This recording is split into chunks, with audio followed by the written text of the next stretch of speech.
Hello everyone! In today's video, I'm going to show you how to buy Robux using Gcash. So this is actually really simple and straightforward, and all you have to do is head to roblox.com on your preferred browser and make sure you're logged in to your Roblox account. Now as you can see, I'm already logged in. So what we can do next is just click on Robux right here next to the search bar, and then you're going to have to select which amount or the amount that you're purchasing.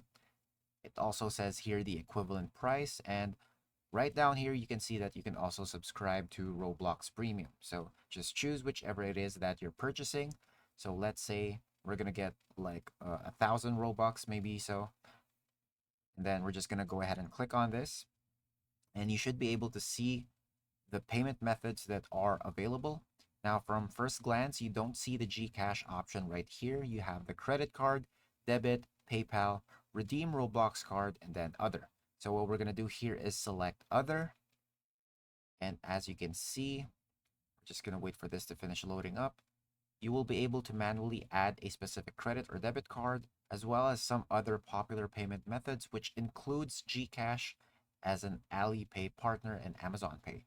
So in here, you can already select Gcash and start buying your Robux using your Gcash. And that's it for today. Thanks for tuning in, and I'll see you next time.